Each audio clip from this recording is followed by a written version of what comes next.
All right, good day, everyone. Again, we're going to be continuing through the series on the digestive system. We're going to be talking about the esophagus and stomach, the anatomy, physiology, and the things that can go wrong and how we can correct it. Now, the digestive system is amazing in that it's muscular, because of course, you know, the stomach of itself is pretty much a muscular sac. It's immune, because I told you that 70% of your immune system is found inside of the digestive system. It's neurological, and this is interesting. So I want to pause at neurological because I told you before that the stomach is a second brain. Whatever affects the second brain will affect the first brain. So if your microbes are not balanced, if your digestion is not well, and if you're not absorbing, you're going to end up with neurological diseases like dementia and Alzheimer's and many of the others. And we'll explore more of this as we go through the system. The digestive system is also endocrine, because I told you so many hormones are made there, not to mention 70% of serotonin, all the other hormones that are produced in the area. It's cardiovascular, not only because the probiotics are helping regulate triglycerides and cholesterol, but it's cardiovascular because, you know, we have, so I should do this way.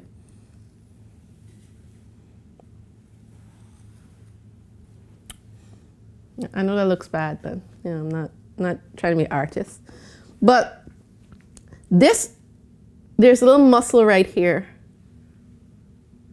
We could call it a little door, and there's one here, and this is the stomach.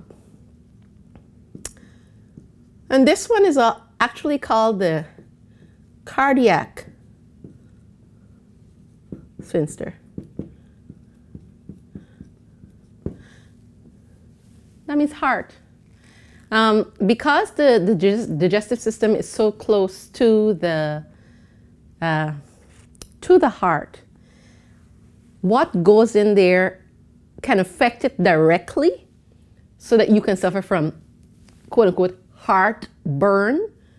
That doesn't mean that your heart is on fire at all. That just means that this little tubing is on fire. But it feels as if it's burning your heart, so that's directly. But also, your digestive system will directly impact your heart through digestion and absorption in terms of the life being in the blood. And of course, the digestive system is metabolic. In so much that, again, if your digestive system is off, you're going to have problem maintaining weight. You're going to have a problem with gaining or losing weight, just keeping it in balance.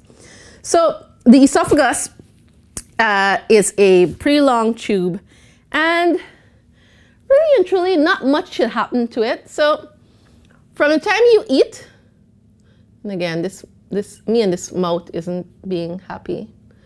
Come on, mouth. There we go. Worst mouth ever. Just imagine that's a mouth. From the time you eat food and you chew it, remember you gotta chew. As soon as you start chewing, not only is your immune system activated, because you never know what's going down in your gut, because people are eating all sorts of things, and what you may be eating may seem good, but maybe it's been affected by some sort of bacteria or something. You know how many food recalls we've had lately in the world. So your immune system is activated. Hydrochloric acid starts being pumped into the stomach through little cells called parietal cells. Now keep this in mind, because these cells are very, very important to the integrity of the stomach. So your stomach lining has several layers. They're the layers of, and they're like pieces. So just imagine, it actually looks kind of like this. So there's like a part that is for serotonin production.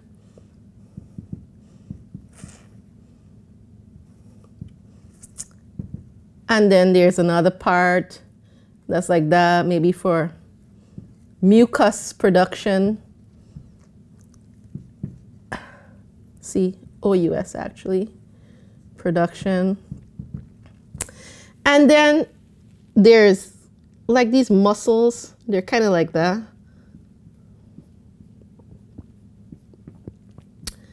So that the stomach can mash food, and it does this every 3 minutes once there's food in it. And then there's a little inside piece that is actually just mucus that protects the muscle and the cells from attack by the hydrochloric acid.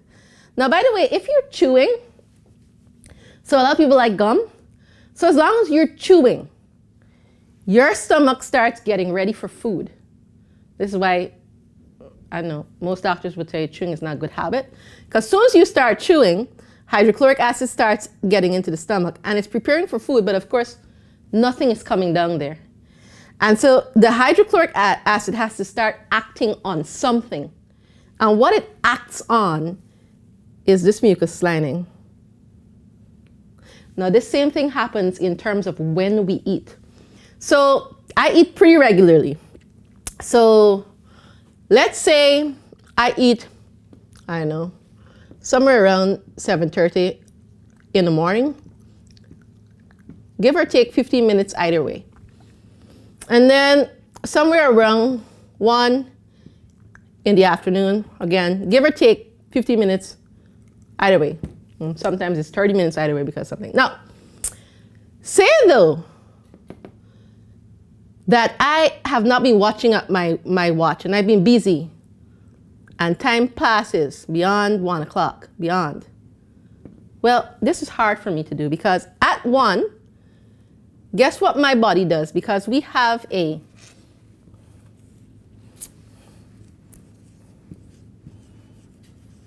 body cycle. And the body cycle is not only the light cycle in terms of when we sleep, but the body cycle is based on regularity. And this is for this reason that Sister White really, she kind of makes this a thing. Because my body will tell me when it's time to eat. How does it do that? At the time to eat, hydrochloric acid starts being pumped into the stomach. And my stomach actually starts to burn. My body says, you need to eat. But imagine though, if you're eating at all sorts of hours, then first of all, you don't have this cycle. But then you get some other problems. And some people have challenged me with this because they said, what happens when you're fasting? Well, when I'm fasting, hydrochloric acid is controlled by the mind.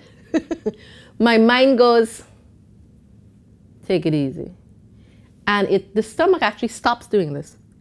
It interrupts this entire cycle, which is pretty amazing on another level. But anyway, the esophagus, when you eat, things start moving down here, very rhythmic, with rhythm. Wow.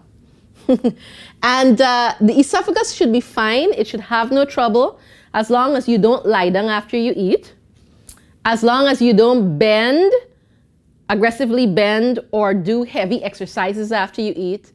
And the esophagus should be fine as long as you're not consuming a lot of really, really dry foods. So in order for this food to be down, and as long as you're drinking enough water, why? Because saliva is directly related to water. If you're not drinking enough water, you're not making enough saliva, and you will be thirsty at your meals. So, you know, the true remedies, you know them. Water and exercise. Water is particularly important. So it's important that we drink water before we eat. How long? I usually recommend 30 minutes. We could go all the way to an hour. That might be more ideal. And after we eat, 1 hour or 2 hours after, anyway like that. If you're making sure you're drinking water all through the day, then when you eat, you're not going to be thirsty. However, for most of us, we don't drink enough water through the day. So when we eat, we're thirsty. We don't have enough saliva. And we need to wash things down. And when we wash things down, then the hydrochloric acid is obviously diluted. And if you put a hydrochloric acid in a cup and you throw in some, I don't know, some beans in here, then it's going to dissolve quickly. But if you add water, then this hydrochloric acid is going to become weak, and then it's going to cause the beans not to be digested quickly, and those beans are going to sit in the stomach longer. And if they sit in the stomach longer, they're going to ferment. They're going to begin to ferment, and you're going to poison the blood. And we talked a lot about how life in the blood. Now, I want to make sure that you understand that it's important that you have a lot of saliva when you chew and you eat, and that you're eating food that is not too dry. You're not eating food that's too wet. You're eating food with the right balance. Why? I had a friend whose esophagus was cut. Listen to why. Rice. Rice cut his esophagus, and I visited him in the hospital. And I had never heard of that before. He had never heard about that before either. We said, is this possible? But apparently the rice was a little bit undercooked properly. And it was, he probably didn't have enough water, and he had food impaction, and it was a medical emergency. He had to be rushed to the hospital and had emergency surgery because his esophagus got cut by rice. I thought that was so incredible. So again, we want to make sure that we're being careful. By the way, your food should go from your mouth to your stomach in about 6 seconds. That's how fast that happens. And of course, it's very important how you eat and when you eat, this peristaltic action. And as the action is going, the little action that I had a little thing here going like this, as it's going down here, it causes this little sphincter to open, and the food, pops in, the bolus, and it's continually churned in there. And then this is supposed to lock back. However, for many people, this doesn't lock back, and then you have these problems. So you have several problems, but these are some of them. Regurgitation. And I know somebody that has severe regurgitation. So after you eat, 10 minutes after you eat, some piece of food comes right back up into the mouth, and you're still chewing. And this could happen for maybe 2 hours after you eat. Some little food come back. And for this person, they actually eat it back. Just kind of thing, but that's what they do. You could have acid reflux. And acid reflux occurs when this sphincter, it's not relaxed. That's the problem. Now, this sphincter, when it relaxes, it closes. And so it's not relaxed, and the acid goes back up there, and it goes back up there. It can go just this way, or it can go all the way up there, or it can reach all the way into the mouth, and you have sour taste in the mouth. It's possible. It just depends how far it's going, how long it lasts. And there are a couple of other things that you can do. Of course, belching, but we're going to get there. Hold on a moment. Let's go slowly. So we've already talked about the stomach. The hormone gastrin, and again, it's very hormonal. I told you about all the things that is produced. There's pepsin, there's protein digestion, but I want to get to things that are a little bit more important. Now, what's interesting is that these parietal cells, I told you would come back to them, right? They're responsible for producing the gastric juice with the hormone gastrin and pepsin and mucus and several other things to make sure that whilst the hydrochloric acid is in the stomach, that which is needed is getting smaller, that's digestion, but also this lining here, this mucus lining here is being protected. Because under no circumstances does the body want this lining here to be at all attacked, damaged, or in any way troubled. And by the way, this lining here is repaired continuously. It's repaired continuously, so it's designed to be well. But the parietal cells release something in the gastric juice called intrinsic factor. Now, when you eat food, you can either consume B12 from an animal, so you're eating some meat or a liver or something and you're getting some B12, or the microbes. And remember, I told you about the microbes. I told you that we have more microbial DNA in us.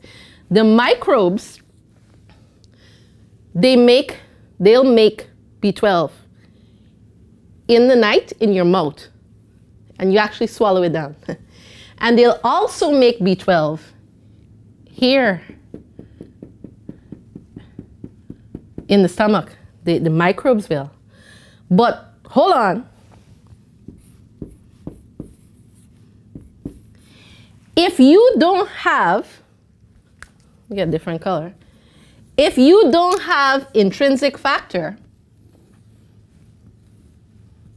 the B12 is no good to you. And you become B12 deficient. In so much that those people that are the most B12 deficient in the world, guess who they are? You know, some of you are thinking vegans, some of you are thinking the plant-based, but no. It's the carnivore person that eats a lot of meat. And because they eat a lot of meat spends a long time. Let's put in a drumstick. Is that a drumstick? Let's imagine that was a drumstick. Meat spends a long time being digested, and cheese, a long time being digested inside of the stomach. And as it's being digested for such a long time, the hydrochloric acid is working in the stomach for a long period of time. Food should be finished digesting in about 4 hours. Fruits can be digested in 1 hour. It depends on what you ate, what kind of fruit you ate. Some fruits are heavier in fat and protein. Some fruits are just water, largely just water, like a watermelon. They go quickly. But your food takes about 4 hours to digest in the stomach, and then your stomach wants 1 hour of rest before it eats. So it's a total of 5 hours before you eat that is ideal. Now, so those people that are eating poorly, not regularly, etc., what ends up happening is that the hydrochloric acid ends up damaging the wall. The wall has damage. Now, when you damage the wall, and I'll show you that there's several ways that this happens. When you damage the wall, then you damage these cells. And they can't produce intrinsic factor anymore. So you're B12 deficient. And you're going to suffer a lot from a lot of different troubles, including weakness. You just feel a little fatigued. Your energy is not what it should be. Yeah. Simply because of that, which is great trouble. And there's another way that this happens. We'll talk about it in just a moment. So let's go here. Yeah, so this is one of the other troubles. I guess a lot of people suffer from eructation. So belching. And belching could come from a few sources. If you're using carbonated beverages, if you're chewing, if you're drinking with a straw, that can cause excess gas. If you have lectin insensibility, so that means if you have poor digestion and you have trouble with lectins, which are found in all beans and in tomatoes and in many other things, then if you eat beans just like that, then it might cause you several digestive troubles. Here's the trick though. Here's the trick. First of all, if you soak beans overnight, you don't have any problem with lectins. That's the first thing. But also, if you're having a problem eating something like a bean, and some people do know, just know if you're moving from a animal diet to a plant-based diet, your fiber amounts are changing. And so just note that as you give those microbes that increased fiber, they're going to be so happy that they're going to produce some gases. Just give that some time until they become accustomed to that good diet, and then they will regulate themselves.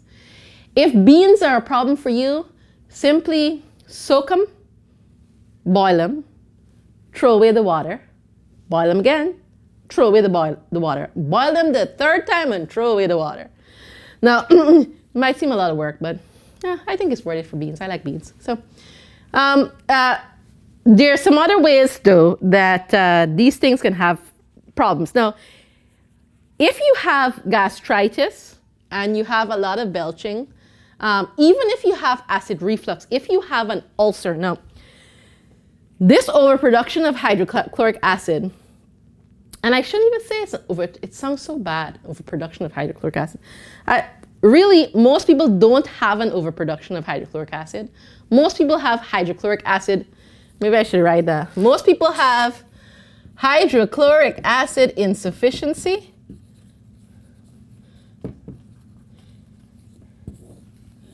And that might be 90% of all people that have acid reflux. Their problem is that they don't have enough acid.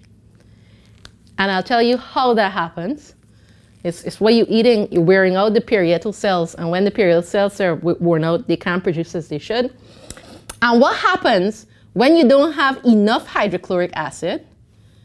This sphincter, it can't relax. And so it's tense all the time. And so it allows food to go back up. So you actually have to increase your hydrochloric acid. How do you do that? Bitters, exercise. Did I say exercise? Yes, exercise for all stomach problems. Work on your core. It will help you because it exercises this muscle. What I said, bitters. I said exercise. So warm water will do it. And so some people need to eat hot food. And some people will know that if they eat hot food, it sits well with them, much better than if they eat cold food. Pay attention to your body. There's a reason for that, because you're increasing hydrochloric acid. And there are a couple of other things that you can do that I can't remember altogether right now. By the way, if the hydrochloric acid has destroyed this and you have this kind of, we call it permeability, you are at risk of a couple of things. The first thing is that you're at risk of, let me put it in red, getting a stomach ulcer, which is very painful. If you have a stomach ulcer and it's giving you pain, and you'll feel a sharp pain right here, and you'll feel burning. It's feel like it's burning the insides, and it is. It's burning the insides. Hydrochloric acid actually burning the insides. This happens because you have damaged this lining. And when you damage this lining, this bacteria called H. pylori inhabits the area of the stomach in an effort to try. Now, wherever there is damage, you'll find bacteria.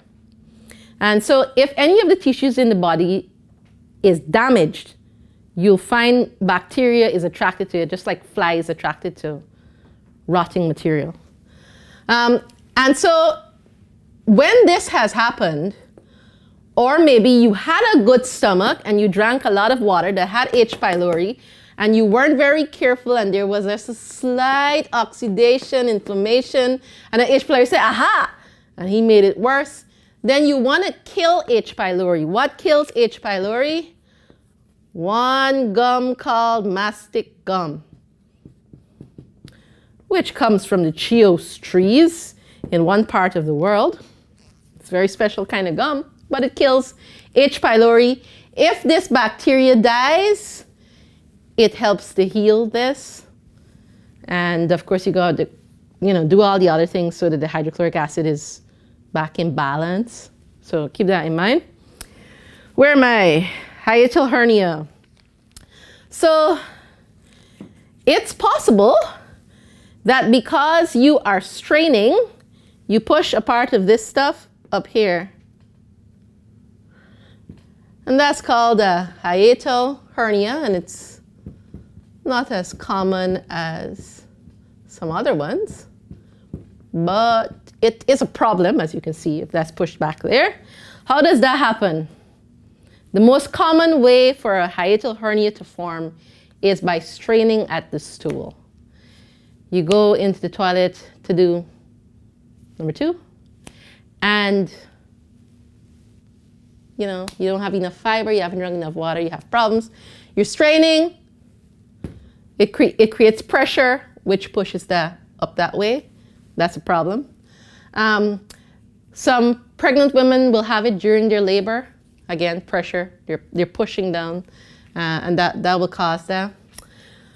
Oh, that's a problem. Who can fix that? A chiropractor that knows his stuff can actually fix that and put that back in place. And you can fix it too by stop straining at the stool. And eventually this will fall back into place. Yay. So that works. What other common problems are there? Let's see. Okay. This is another way that we kill parietal cells and cause problems with intrinsic factor. We can't get B12. A lot of people in this country, and every country in the world, they're using antacids. Tums. We're having some technical difficulties today, bear with us. Tums. And they're using so many antacids that, because they are having heartburn, and they think the problem is that they have too much hydrochloric acid. But I told you before, the problem is not too much hydrochloric acid. The problem is hydrochloric acid insufficiency, because this thing here is all connected. If you have low hydrochloric acid, then this little sphincter doesn't relax, so it stays open and things go up. Now, but people think that because they're having these burn and this sour taste in the mouth that they have too much hydrochloric acid. So they say, what can I do, doc? And the doctor, instead of giving them a Hilderberg test to see how much hydrochloric acid they have in their stomachs, the doctor said, well, I recommend you use any antacid because that will give you relief. And it will. You take an antacid and immediately release. It neutralizes the acid in your stomach, which is a problem because you need the acid in order to digest food. But you neutralize all the acid and now you no longer have a burn. Well, here's what happens when you do that. The parietal cells, they begin to increase their production of hydrochloric acid because they're like, somebody's neutralizing the hydrochloric acid, but we need to digest food. So they go into overproduction. Well, that causes them to wear out and die. Now, this is another problem because if you thought that the parietal cells only produced intrinsic factor, I told you they produce gastric juices, not only hydrochloric acid, but when they produce this, and they're producing, I'm going to tell you, the gastric juice, which includes hydrochloric acid. When your hydrochloric acid levels now plummet, they plummet through the wall because your parietal cells are worn out. Well, what's happened is that hydrochloric acid protects you from fungus. It's so strong that it kills everything.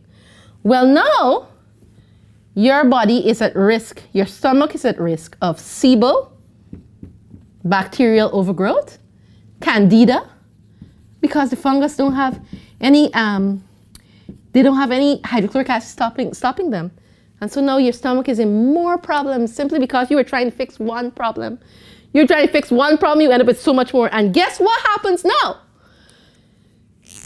Because you already had some permeability in these spots, now you have bacterial overgrowth, candida trouble, then all that stuff now passes through the stomach lining directly into the blood. And then you have real trouble now, like cellulitis and everything else that could go wrong when that stuff gets in the blood. And then you're in real trouble because once it's in the blood, then it's everywhere in the body.